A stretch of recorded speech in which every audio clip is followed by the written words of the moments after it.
right.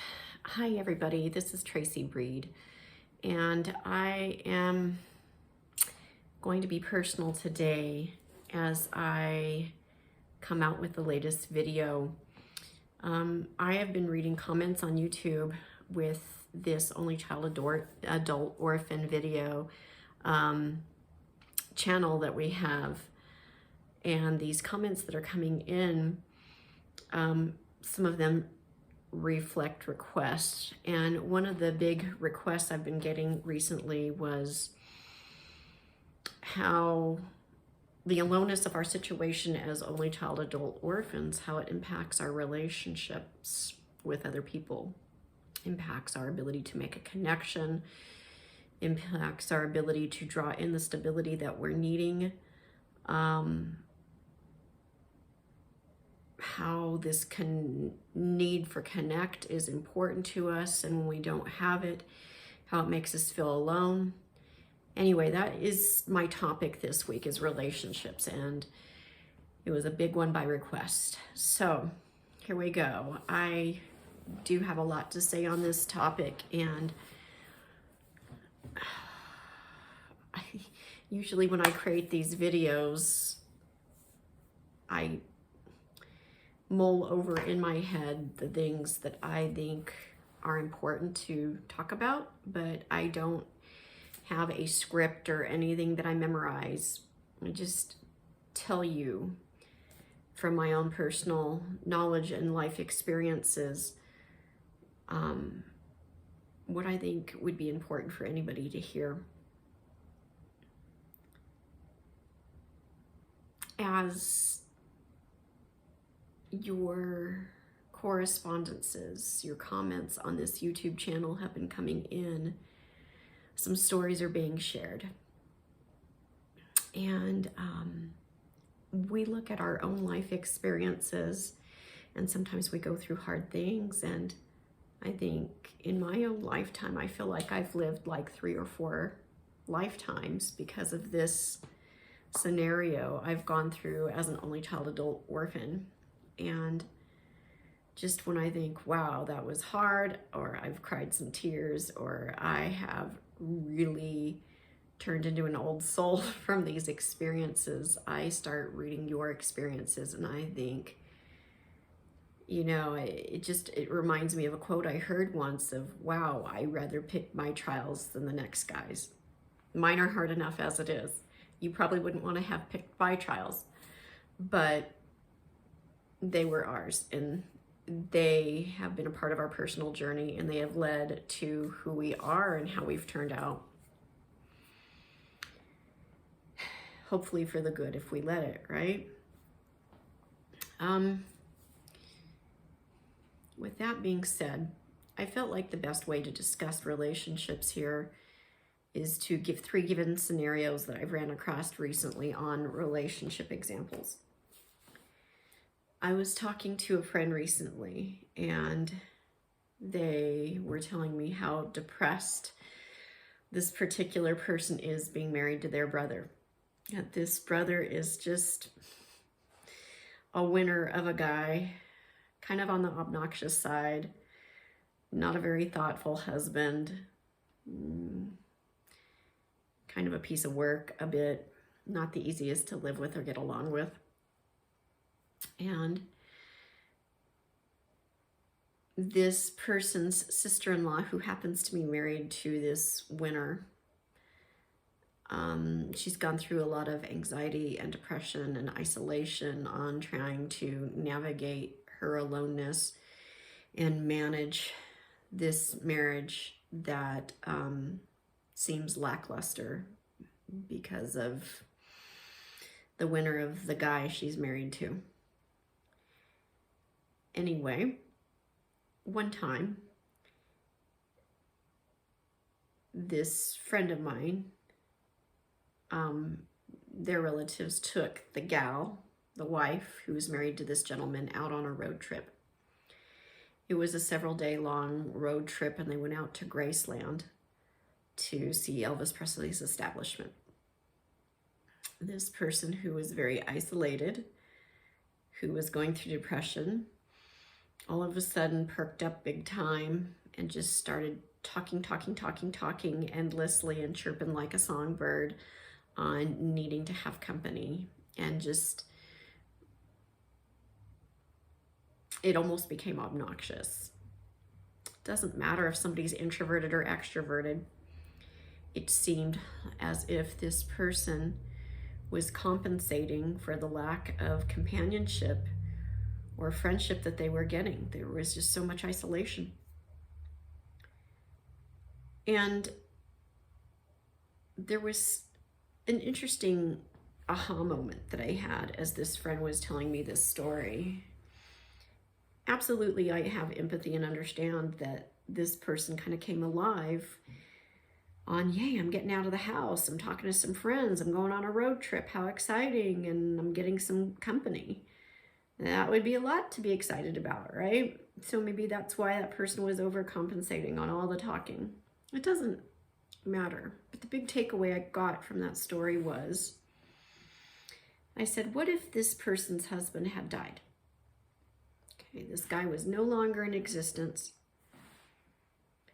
And so the current depression that she feels, some of it would be alleviated because maybe she doesn't have this guy anymore who is kind of a lug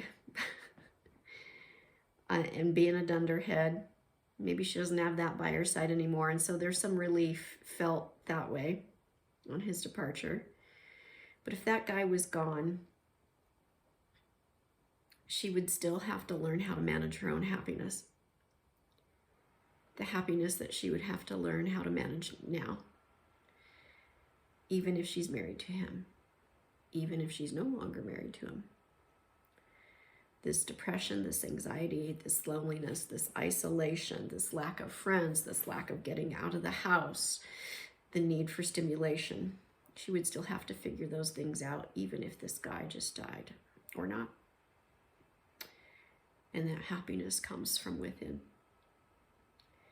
As unfortunate as it is that she's married to such a winner who doesn't make her life any easier, happiness is a personal responsibility. The ability to have self-care and to manage that self-care. And even being our own friend, even when nobody else is available, that is a tough road. It's a lonely one. It doesn't feel good. We still have to be responsible for it. We still have to be our own friend, even when nobody else is around. Even when nobody else seems to be showing up for the party of one, which is ourselves. I'm the kind of gal that sometimes I get tired of it, but I still need to show up for myself. I am worth celebrating. And even if nobody comes to the party, the dinner party or whatever, I will show up for me. You need to remember to show up for you. There's the valuable lesson or takeaway that I can give you out of that experience that I want you to remember today. Other things to talk about when it comes to relationships. Sometimes we're being told, okay, hey, if you're feeling isolated or going through a trial or feeling down or got some depression or whatever,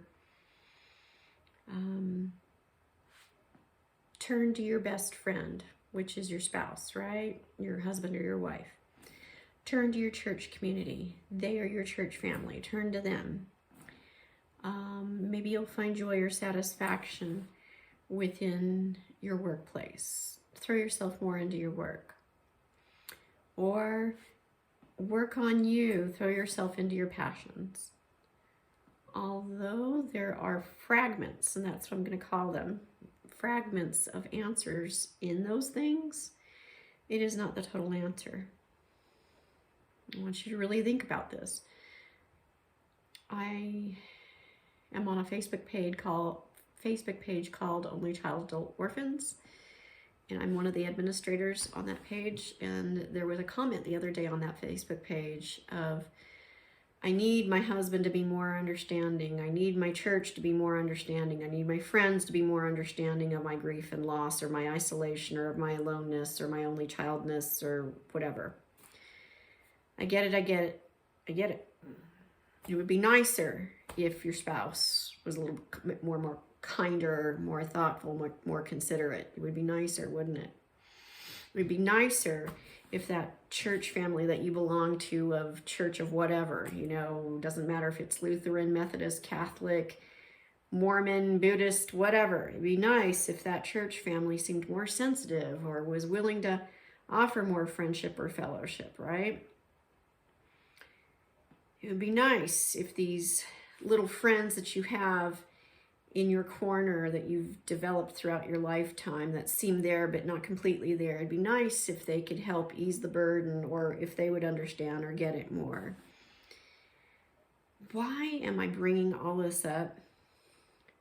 I want you to make an understanding and know that sometimes we expect our spouse to fix this for us. We expect our church family to fix this for us. What little circle of friends or big circle or any circle of friends we have, we expect them to fix this for us. If none of that is being fixed by those things, then we expect to maybe excel in a career or find a niche career passion that will alleviate the burden for us. I am here to remind you of the role expectations of those environmental things. And maybe you're aware of this, but there's a scale out there called the person and environment scale. And person in environment, pie. You are at the center of that pie. Everybody wants to slice the pie. Everybody wants that support. And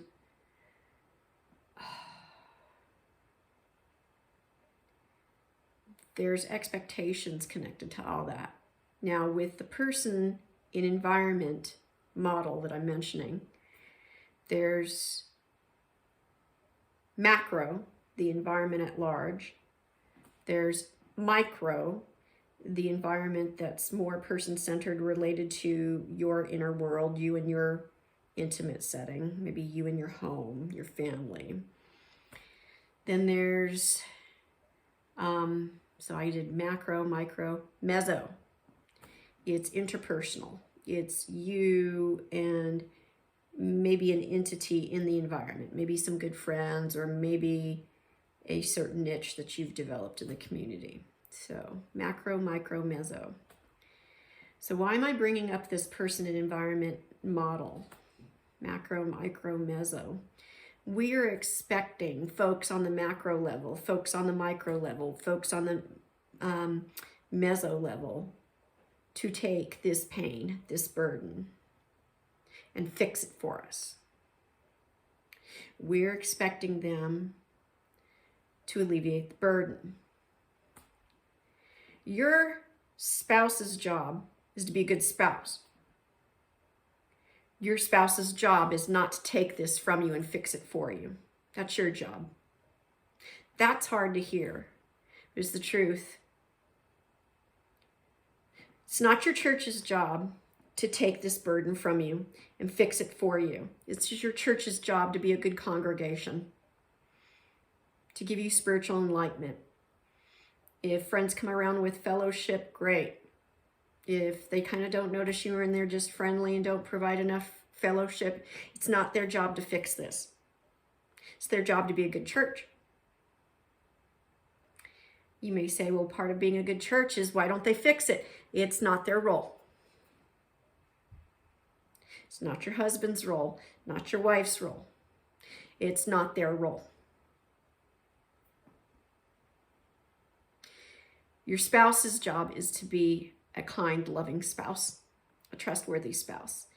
Your congregation, your church community's job is to teach spirituality and to offer some fellowship, but to not take this from you. Your job is there to help you excel at your craft, your skill, your career, your profession, or how you choose to earn a paycheck. It is not there to fix this or take this from you. Your friends are supposed to be there if you have them, maybe in short supply. I don't know how much of a supply your friends, a job of a good friend is just to be maybe a compassionate, empathetic listener. They can't fix this for you. So spouse is supposed to be a good spouse and not fix this for you. Church is supposed to be a kind, spiritual church family and not fix this for you. Friends are supposed to be empathetic, maybe fun, understanding friends, and not fix this for you. It is your job to learn how to manage this. That sucks. This is hard learning. But when you learn this, when you learn what works for you on how to manage this uniqueness of us, this uniqueness of being an only child adult orphan, or the uniqueness of being alone, you will be made strong.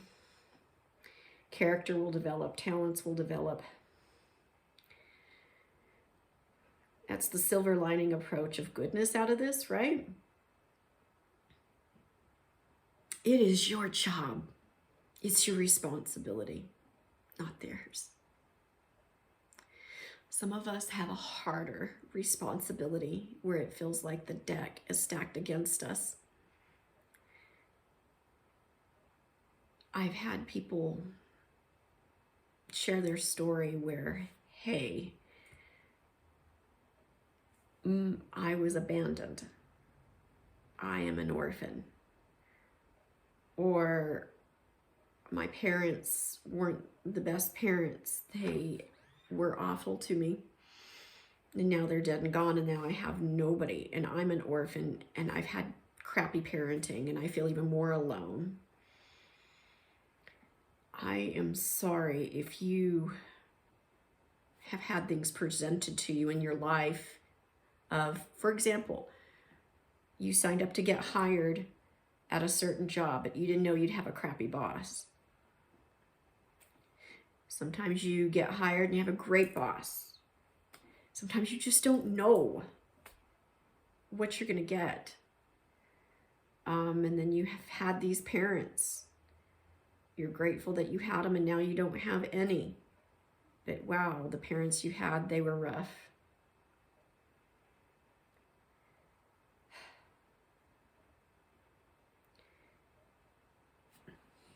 I need to address one more thing. There's some of you out there that are looking for support on just, what does this mean when I try and present myself as a friend to somebody, or if I want to have a dating relationship or marital potential here. I want to bring that up because that's in that relationship umbrella too.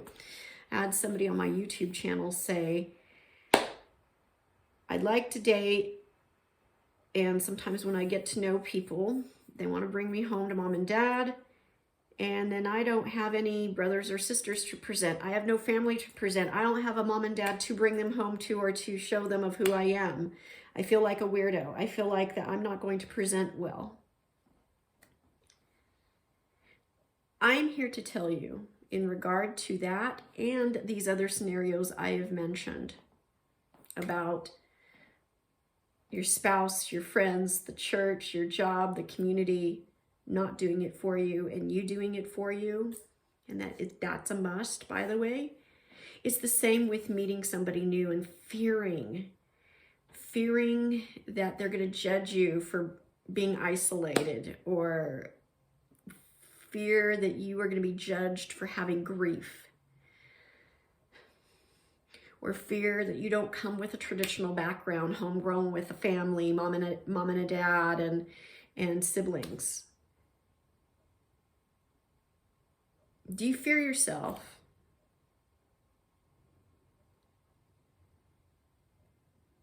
I can't make those things appear. I would want those normal things too, right? But I get to define my own normal.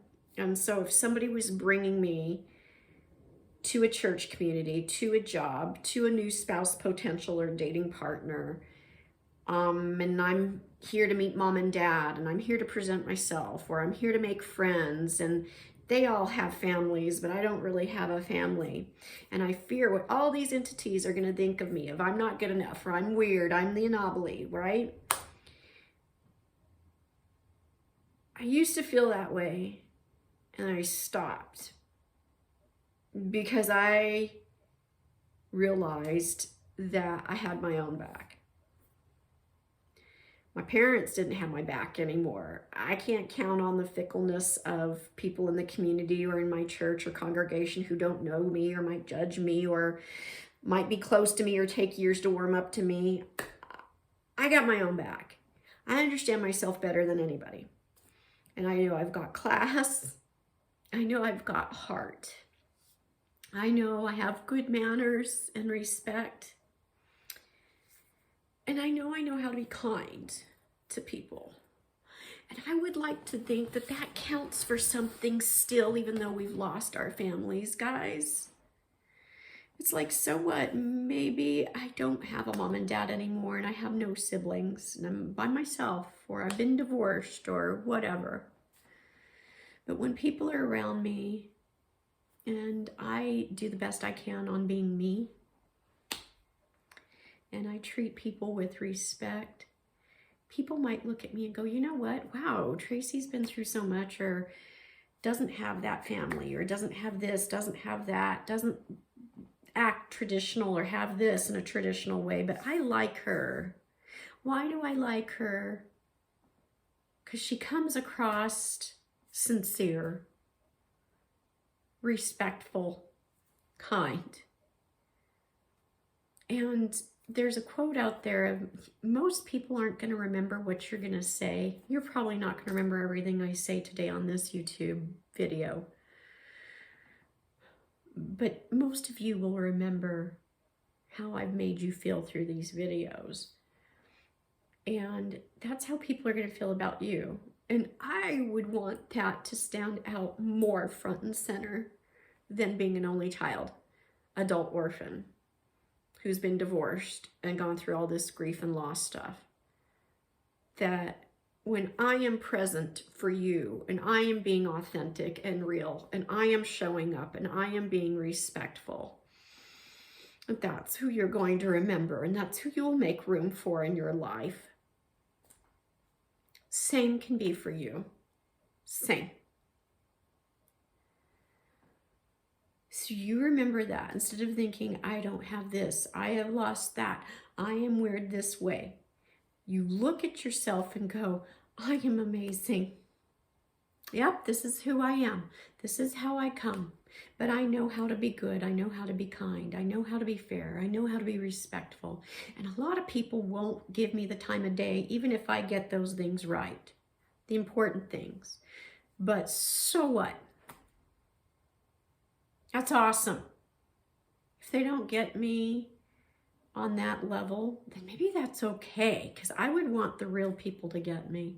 The ones who are ready to show up in my life and appreciate me. Divorced, isolated, only child, adult orphan.